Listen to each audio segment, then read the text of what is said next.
Capítulo XXXV, la administración de justicia en la Iglesia. 1. La tutela de los derechos en la vida eclesial. A. El reconocimiento de los derechos y su tutela efectiva. La Iglesia es, ciertamente, una comunidad de vínculos espirituales, que subsiste y permanece en virtud de un misterioso principio de unidad que trasciende las fuerzas humanas, vide 8:1. Pero no es menos cierto que está constituida en esta tierra como pueblo y sociedad, vide 8:2, integrada por hombres sujetos a todas las limitaciones de la condición humana, caída y redimida, entre ellas la posibilidad de incurrir en el error y en la injusticia. Las comunes exigencias de organización jurídica de la vida social no son, por eso, ajenas a la vida de la Iglesia, vide 2:1-2, y sería poco prudente, y hasta presuntuoso, contrario a la verdadera esperanza cristiana, desconocerlas.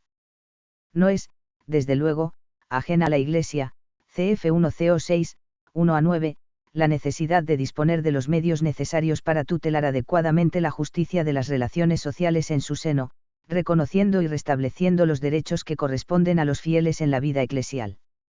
En efecto, de poco serviría reconocer la existencia de verdaderos y propios derechos subjetivos en la Iglesia, como ha hecho el CIC, acogiendo los postulados de los principios sexto y séptimo para la reforma del CIC 17, vide 4:3b, si no se dispusieran los medios jurídicos para garantizarlos en la práctica.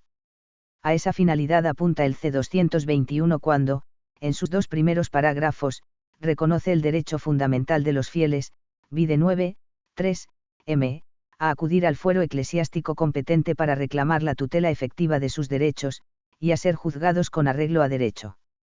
Y el 3 del mismo canon instituye el derecho de los fieles a no ser castigados con penas canónicas, vide 34, si no es cumpliendo los requisitos establecidos por la ley eclesiástica.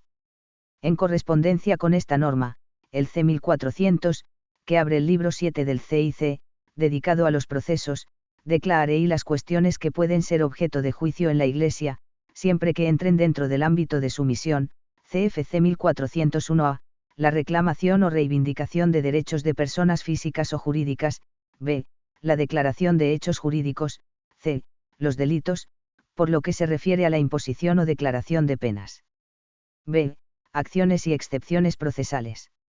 La institución jurídica por la que la situación material en que un sujeto se considera injustamente tratado pasa a ser objeto de juicio y, por tanto, de tutela jurídica, es la acción procesal. Se trata, siguiendo a de Diego Lora, del poder jurídico inviolable que habilita al lesionado por una injusticia para acudir a quien tiene la jurisdicción, con garantías de obtener protección y una sentencia favorable, una vez probada la situación injusta que afirma padecer. El C 1491 dispone que, a no ser que se establezca expresamente otra cosa, todo derecho está protegido por una acción, que puede ejercerse ante los tribunales eclesiásticos mientras no se haya extinguido conforme a derecho, CFC 1492-1.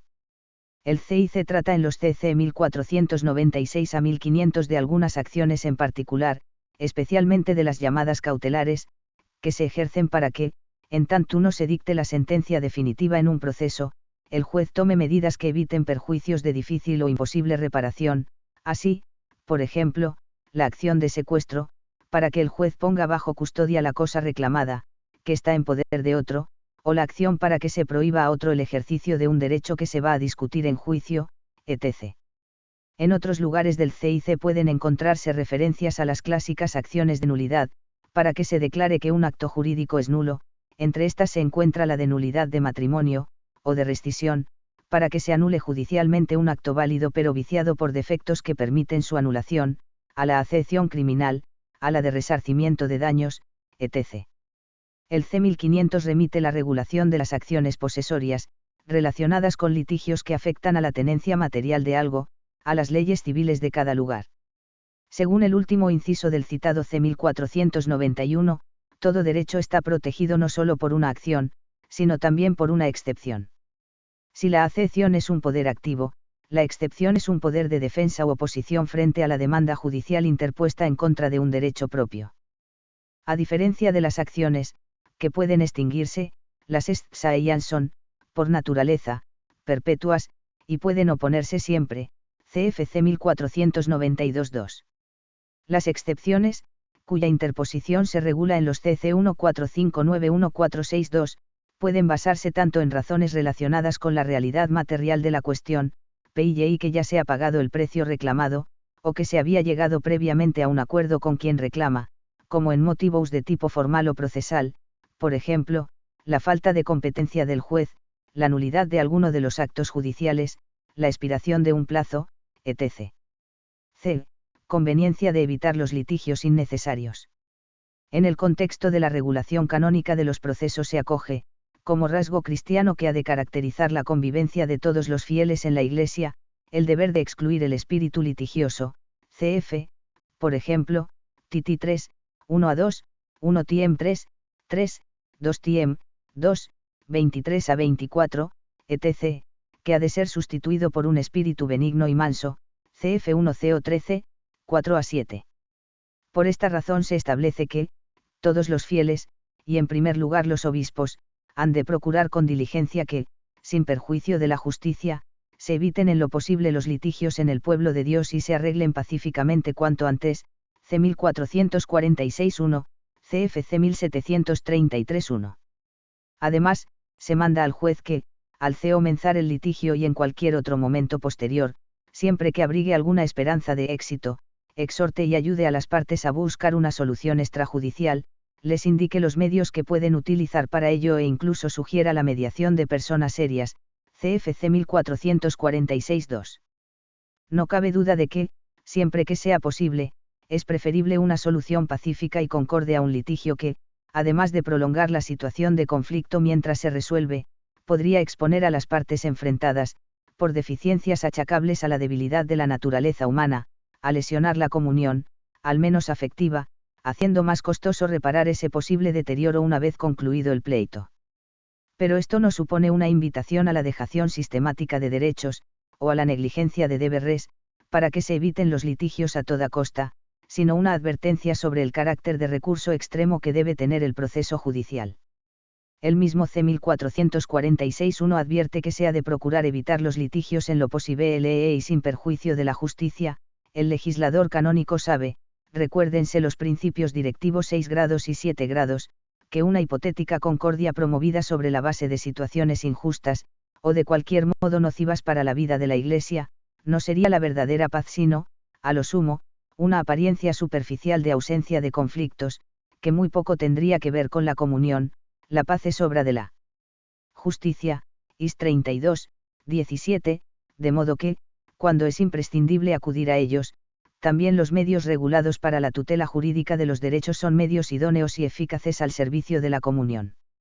No hay que olvidar que esta norma se encuentra precisamente dentro de la regulación canónica de los procesos judiciales, no ha de entenderse como contradictoria, sino como complementaria del derecho fundamental de los fieles a la tutela de sus derechos, reconocido en el C 221-1, vide 9, 3, m, que, a su vez, debe ser interpretado en armonía con los CC 209 y 223, sobre la obligación de conservar la comunión y tender al bien común de la Iglesia, vide 9, 3, a y 4. En cuanto a los modos concretos de evitar los litigios, CFC 1446-2 a 3, además de la mediación de personas prudentes que puedan acercar las posiciones de las partes enfrentadas y ayudarles a alcanzar un acuerdo, se admiten la transacción y el compromiso arbitral, CFCC 1713 a 1716, como medios de solución extrajudicial de controversias, CFC 1733 para los conflictos administrativos, videxxvi, 4. La transacción es sustancialmente un acuerdo por el que las partes, siempre que se trate de una materia en la que no esté en juego el bien público, CFC 1715, cediendo cada una en algún aspecto de su posición inicial, alcanzan una solución de común acuerdo por la que ambas se declaran satisfechas y ponen fin al litigio. El compromiso arbitral es el acuerdo por el que las partes se comprometen a someterse a la decisión de uno o varios árbitros, designados de común acuerdo, que resuelven al margen del proceso judicial, generalmente, aunque no siempre, con arreglo a su leal saber y entender, o sea, según lo que consideran equitativo en el caso, arbitraje de equidad. El proceso es el marco jurídico en el que los jueces y tribunales ejercen su jurisdicción para resolver los conflictos que se les trasladan legítimamente. Se inicia por el ejercicio conforme a derecho de la acepción, vide supra, 1. B. De un sujeto frente a otro ante el Tribunal de Justicia, y consta de una sucesión de actos jurídicos, realizados bajo la dirección del juez y en los plazos y con los requisitos formales establecidos por el derecho, que culminan con la sentencia por la que se resuelve la controversia. El hecho de darse siempre entre sujetos enfrentados formal y jurídicamente, partes, constituye un elemento característico del proceso, que es siempre, en ese sentido, contencioso. El juez, desde su posición de autoridad e imparcialidad, debe alcanzar la certeza que le permitirá dictar sentencia a partir de las afirmaciones y pruebas aportadas por las partes al proceso.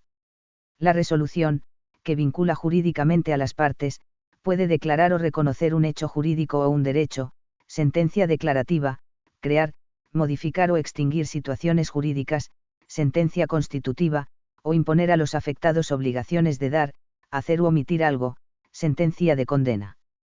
El CIC regula ampliamente el proceso en su libro 7, que contiene las normas fundamentales del derecho procesal canónico. Más adelante nos detendremos a estudiar el desarrollo del proceso contencioso ordinario y algunos rasgos de los procesos especiales regulados en el CIC, Videxxxbi. En esta lección nos ocuparemos únicamente de la organización de la potestad judicial en la Iglesia y de las partes que intervienen en el proceso. Estos dos elementos, junto a la pretensión procesal, constituyen lo que la doctrina jurídica llama presupuestos del proceso, ya que no puede darse proceso si no hay órgano jurisdiccional competente ante el que una parte formula frente a otra una pretensión, es decir, un acto formal por el que invoca la potestad del tribunal para que resuelva la reclamación fundada en derecho que le dirige. 3. La organización judicial en la Iglesia.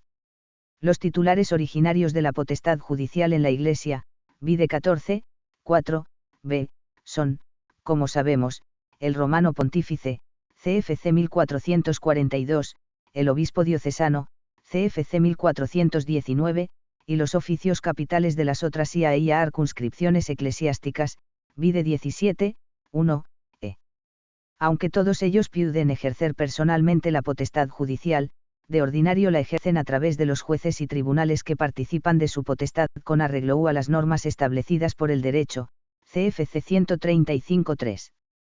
Esas normas incluyen la regulación de la competencia absoluta, que es condición esencial para que un juez o tribunal pueda ejercer la potestad judicial en un caso concreto, admitiendo una reclamación determinada y tramitando la causa, CFC 1461, hasta llegar a dictar una sentencia válida, CFC 1620,1 grados.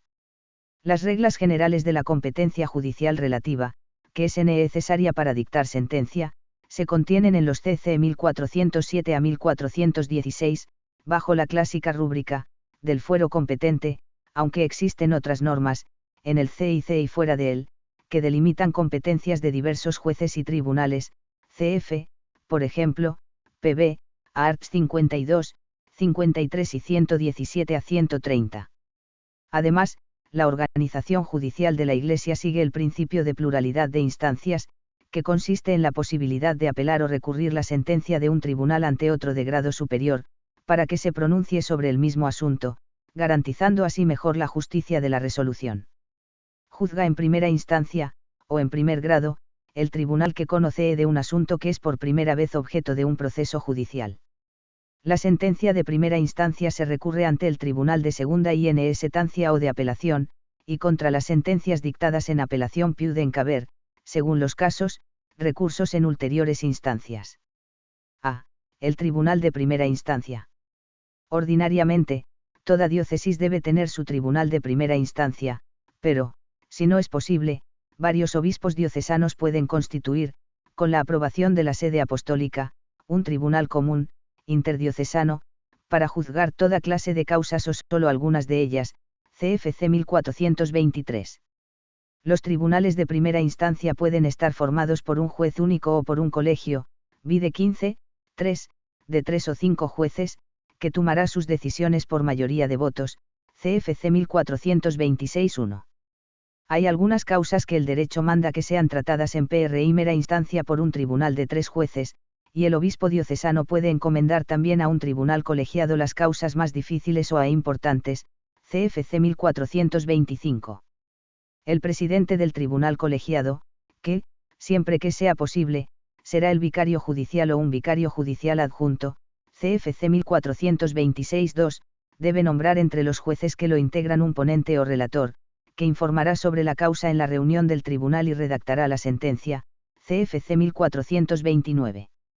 El juez de primera instancia nato en cada diócesis es el obispo diocesano, CFC 1419, que debe nombrar un vicario judicial, llamado también oficial, dotado de potestad judicial ordinaria, y puede nombrar también uno o más vicarios judiciales adjuntos, o viceoficiales. Todos ellos deben ser sacerdotes de buena fama, mayores de 30 años y doctores o, al menos, licenciados en Derecho Canónico, CFC 1420. El obispo diocesano debe nombrar también jueces diocesanos que sean clérigos. Si así lo autoriza la conferencia episcopal, pueden ser también laicos, pero en ese caso solo pueden formar parte, junto a otros jueces clérigos, de tribunales colegiados, no ser jueces únicos. Además de ser personas de buena fama, los jueces han de ser doctores o, al menos, licenciados en Derecho Canónico, CFC 1421. Además de los vicarios y jueces nombrados por el obispo, en los procesos pueden o deben intervenir otras personas y oficios, debe actuar siempre un notario, que le vigie acta de todas las actuaciones, autentificándola con su firma, CFCC 1437 y 1472 a 1475, vide 18, 4, b. El juez único puede servirse de uno o dos asesores, que deben ser personas de vida íntegra designadas por él para que le ayuden con sus consejos en una causa determinada, CFC 1424, el juez o el presidente del tribunal. Pueden nombrar, entre los jueces del tribunal o entre los clérigos y laicos aprobados para ello por el obispo, un auditor, cuya función es recoger las pruebas de una causa, videxxbi, 1, b, y entregarlas al juez, CFC 1428. Hablaremos del promotor de justicia y del defensor del vínculo al tratar de las partes procesales, vide infra, 4. Los CC 1446 a 1457 dan normas sobre la disciplina de los tribunales, y sobre diversos aspectos del desempeño del oficio de los jueces y demás ministros del tribunal. Esas normas regulan, entre otras cosas, las incompatibilidades, CFCC 1447 a 1451, el juramento de cumplir recta y fielmente su tarea, CFC 1454, la obligación de guardar secreto de oficio, CFC 1455, la prohibición de aceptar regalos de cualquier tipo con ocasión de actuaciones judiciales, CFC 1456, y las responsabilidades y sanciones por incumplimiento o negligencia de deberes, CFC 1457. B. El Tribunal de Segunda Instancia. El Tribunal de Segunda Instancia, o de Apelación, videxxbi, 1, f. Para todas las diócesis sufragáneas es normalmente el del Metropolitano, vide 19, 2, y, para las causas que se juzgaron en primera instancia ante el Metropolitano, el tribunal que éste designe establemente con aprobación de la sede apostólica, CFC 1438. Es característico de la organización de los tribunales de las circunscripciones eclesiásticas, no así en los tribunales peculiares de los institutos religiosos, vide infra, 3, c, que no se dan dos instancias dentro de la misma circunscripción, por eso se aplica también el C1438,2 grados para determinar el tribunal de apelación de los arzobispos que no pertenecen a una provincia eclesiástica y de los ordinarios inmediatamente sujetos a la sede apostólica, en ese sentido lo aplican SMC para los ordinariatos militares y la Canst. AP. Ecclesia in Urbe sobre el Vicariato de Roma como tribunal de apelación de la prelatura del Opus Dei designado por la Signatura Apostólica. Cuando hay un solo tribunal de primera instancia para varias diócesis que no pertenecen a la misma provincia eclesiástica, CFC 1423, la Conferencia Episcopal, con la aprobación de la sede apostólica, debe establecer un tribunal de segunda instancia, y puede hacerlo también en otros casos, CFC 1439. En cuanto a su constitución y organización, el tribunal de segunda instancia sigue las mismas normas que hemos visto ya para el de primera instancia. Generalmente conocerá en segunda instancia el mismo número de jueces que conoció en primera, pero si conoció en primera instancia un juez único en virtud de la excepción permitida por el C 1425-4, la causa debe tratarla en segunda instancia un tribunal colegiado, CFC 1441. C. los tribunales de los institutos religiosos clericales de derecho pontificio. Los superiores de institutos religiosos clericales de derecho pontificio tienen potestad judicial, vide 12, 1, b, 2, e, y competencia para ejercerla en las controversias que se produzcan entre religiosos, casas, provincias o monasterios del mismo instituto. Salvo que las constituciones dispongan otra cosa, el juez competente para conocer en primera instancia esas causas será el superior religioso designado por el C 1427 1 a 2. El C 1438,3 grados determina el tribunal competente, siempre dentro del mismo instituto, para conocer en segunda instancia las controversias que no presenten esas características precisas, aunque una de las partes, o las dos, sea una persona física o jurídica de un instituto religioso, competen en primera instancia al Tribunal Diocesano, CFC 1427-3. D. Los tribunales de la sede apostólica. El romano pontífice, por razón de su primado, es juez supremo para todo el orbe católico, CFC 1442, y, puesto que siempre puede ejercer libremente su potestad plena, suprema, inmediata y universal, CFC 331, vide 16, 2, b, cualquier fiel puede llevar ante la sede apostólica cualquier causa, sea cual sea el estado o instancia en que se encuentre, CFC 1417, para pedir que sea resuelta personalmente por el Papa, por jueces en los que éste delegue o por los tribunales ordinarios establecidos en la Santa Sede. No obstante, esa petición del fiel no comporta necesariamente que el romano pontífice aboque así la causa, CFC 1417-2. Para las llamadas causas mayores, CFC 1405-1, la competencia del romano pontífice es exclusiva. Los tribunales ordinarios de la sede apostólica son el de la Rota Romana y el Supremo Tribunal de la Signatura Apostólica, que se rigen por sus respectivas leyes picpias, cf. Pb. Arts. 125 y 130. La Rota Romana, que es el tribunal ordinario constituido por el romano pontífice para recibir apelaciones, CFC 1443, cumple normalmente la función de instancia superior en grado de apelación ante la sede apostólica. Tiene, además, la función de velar por la unidad de la jurisprudencia y de ayudar mediante sus sentencias a los tribunales inferiores, cf. Pb. Art. 126. La Rota Romana juzga en segunda instancia las causas sentenciadas por tribunales ordinarios de primera instancia que se lleven por apelación legítima a la Santa Sede, y en tercera o ulterior instancia, las causas ya juzgadas por la misma Rota, ante otro turno de jueces, o por cualquier otro tribunal, siempre que sea posible todavía apelar contra la sentencia, cf. Pb. Art. 128. Además, puede conocer en primera instancia, y en las ulteriores, determinadas causas que le competen por razón de las personas que intervienen, CFC 1405-3, y otras que le confíe el romano pontífice, cf. Pb. Art. 129.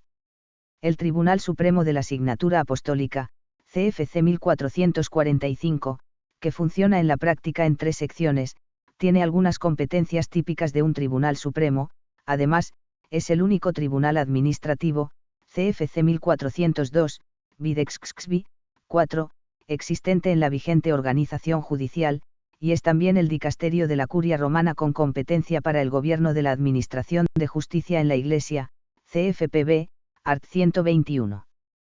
Como Tribunal Supremo, primera sección, juzga las querellas de nulidad, las peticiones de restitutio in integrum y otros recursos contra las sentencias de la Rota Romana, Videxxvi, 1, FJ. Juzga también los recursos contra la denegación de nuevo examen por la Rota Romana en KUSIE sobre el estado de las personas, Videxxvi, 1, otras causas contra auditores, jueces, de la Rota Romana y ciertos conflictos de competencia entre tribunales, cf. Pb. Art. 122. Como Tribunal Administrativo, segunda sección, o sectio altera, juzga los recursos contencioso-administrativos contra actos administrativos dados o aprobados por los dicasterios de la Curia Romana, cf. Pb. Art. 123, Videxxvi, 4. Como dicasterio de gobierno, tercera sección, vela por la recta administración de justicia en la Iglesia, ejerciendo la función de vigilancia y concediendo las aprobaciones y autorizaciones que competen a la Santa Sede en materia de organización de tribunales, etc. Cf. Pb. Art. 124. 4. Las partes que intervienen en el proceso. La denominación de partes, que designa a quienes se enfrentan jurídicamente ante el juez, alude al carácter formalmente contencioso que debe tener todo proceso, vide supra. 2. A la parte que presenta ante el juez una reclamación de justicia, demanda, se le llama actor, por la acción que ejerce, demandante o parteadora, y a la que interviene desde una posición de enfrentamiento con la reclamación del acetor, demandado, o parte demandada. A. Capacidad y legitimación. Para ser parte es preciso tener capacidad reconocida por el dicho como suficiente. Además de la general capacidad jurídica, para actuar en un proceso se requiere gozar de capacidad procesal, que es una determinación de la capacidad de obrar, vide 4. Tienen capacidad procesal, según el C. 1478, los mayores de 18 años, bautizados o no, CFC 1476, que tengan uso de razón, mientras que los menores y los que no tienen uso de razón deben comparecer por medio de sus padres, tutores o curadores, CFC C. 97 a 99, 1479.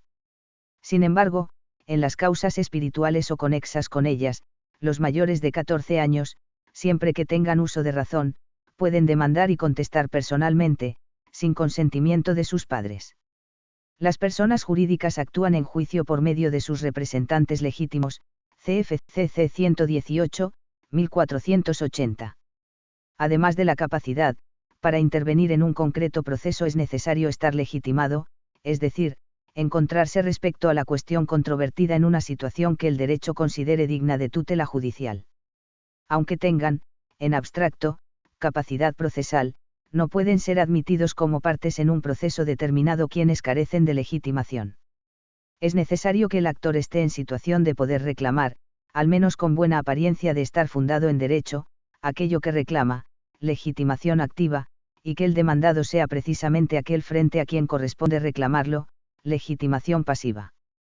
Así, por ejemplo, si se trata de reclamar el precio del arrendamiento de unos locales a una parroquia, quien está legitimado para demandar es el arrendador, y no puede demandar a cualquier fiel de la parroquia, sino a la parroquia como persona jurídica, que será representada por el párroco, CFCC 515-3 y 532, si se trata de la nulidad de un matrimonio que no se ha divulgado, solo los cónyuges están legitimados, mientras vivan ambos, para pedir la declaración de nulidad, CFC 1674, etc.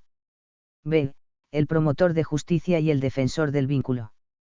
El derecho procesal canónico establece dos oficios que deben proveerse en todos los tribunales, CFCC 1435 a 1436, y cuya función es actuar como partes públicas, CFC 1434, de intervención necesaria, CFC 1433, en ciertas causas.